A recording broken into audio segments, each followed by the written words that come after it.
আসসালামু আলাইকুম। আপনারা কেমন আছেন? সবাই ভালো আছেন তো? আমিও ভালো আছি। তো আজকে আমি একটা রান্নার ভিডিও নিয়ে এসেছি। আজকে গরুর মাংস রান্না করব। তো আমি গরুর মাংসটা অন্যরকম রান্না করব আজকে। তো আজকে আমার বাসায় আমার মা আইছে, আমার আব্বা আইছে। দেখেন আমার মা ভেন্ডি কাটতেছে। ছোটো করে নিব, ছোটো করে টুকরো করে নিব মাংসটা। মাংসটা আমি সিদ্ধ করে নিব প্রেসার কুকারে। আজকে মাংসটা আমি সিদ্ধ করে আমি রান্না করব। আজকে দেখেন আমি মাংসটা কেমনি রান্না করি, আপনারা এইভাবে রান্না করবেন, দেখুন অনেক মজা লাগে। আমি এইভাবে রান্না করেছিলাম একবার, খেতে অনেক মজা লাগছে। তার জন্য ভিডিওটা আমি আবারও করলাম।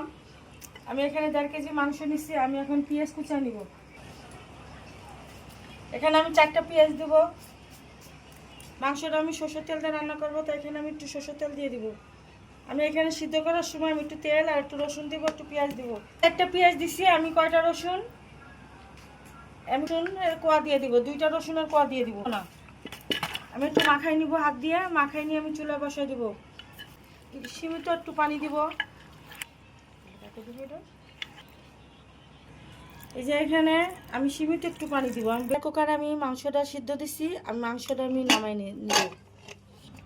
ভিতরে কালারটা আমি হলুদ টলুদ কিছু দিই না, খালি একটু সরষের তেল আর পেঁয়াজ আর রসুন দিয়ে আমি ই করছি। আমি এখানে এটা রান্না করবো। মশলা তেল দিয়ে দিছি, তেল দিয়ে দিছি। তেলটা গরম হয়ে গেছে। আমি এখন পেঁয়াজ কুচি দিব। আমি এখানে পেঁয়াজ কাঁচামরিচ কুচিয়ে দিলাম পরিমাণ মতন। লং, সাদা গোলমরিচ, কালো গোলমরিচ। আমি এটা মশলাটা দিয়ে দিব।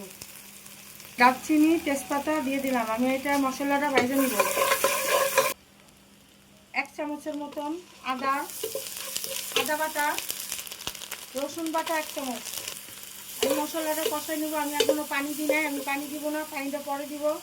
আমি 1.5 চামচের মতন মশলাটা কষানো হয়ে গেছে। আমি এখন গরম মশলা ফাঁকি দিয়ে দেবো মতন। আমার মশলাটা আমি কষাই নেব। পরিমাণ মতন লবণ দিব। আমি মাংসের ভিতরে একটু লবণ দিয়ে দিচ্ছি, এই জন্য লবণটা কম দিব। লেবুর রস দিব 1 পিস। আমি একটা লেবুর 1 পিস দিয়ে দিলাম। টমেটো সস দিব 2 চামচ। মশলাটা কষানো হয়ে গেছে। মাংসটা আমি এখন ঢেলে দিব। দেখেন কত সুন্দর হয়েছে, কালার ঘিরান বেড়ে গেছে। সরষের তেল দিয়ে রান্না করতেছি তো আমি আর কোনো পানি দিব না। এই পানিতে আমার হয়ে যাবে। মাংসে কোনো পানি দিই নাই, মশলা কষাইতে যেটুকু লাগছে এইটুকুই। ঢাকনা দিয়ে ঢেকে দিব 5 মিনিটের জন্য। মাংসটা আমার কষানো, আমার বেশি জাল লাগবে না। 5 মিনিটের জন্য আমি রেখে দিব। জাল লাগবে না, 5 মিনিটের জন্য আমি রেখে দিব। দেখেন কালারটা কত সুন্দর। আজকে আমি তো অন্যরকম রান্না করছি। সবাই তো কত ধরনেরই গরুর মাংস সব ধরনেরই খাওয়ান যায়। আমার মতন আমি যেভাবে রান্না করছি তো এভাবে খেয়ে দেখেন। দেখেন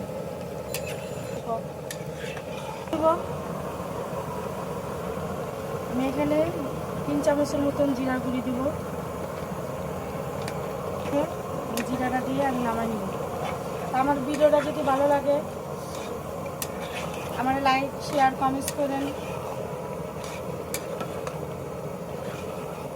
মাংস ঘ্রাণ বেড়ে গেছে। দেখেন মাংসটা কত সুন্দর হয়েছে, মাংসটা ঘ্রাণ বেড়ে গেছে। তো আমি সরষের তেল দিয়ে রান্না করছি, আপনারা সয়াবিন তেল দিয়েও রান্না করতে পারেন। যে যেমনি রান্না করেন। আর আমার ভিডিওটা যদি ভালো লাগে তা আমার কমেন্টস করবেন। আপনারা বেশি বেশি কমেন্টস করবেন। আর কি ভিডিও পেতে চান আপনারা কমেন্টসে জানাবেন, ওরকম ভিডিও করে দেখাবো আপনাদের। আর আমার ভিডিও ভালো লাগলে লাইক, শেয়ার, কমেন্ট, সাবস্ক্রাইব করে দিবেন। আল্লাহ হাফিজ।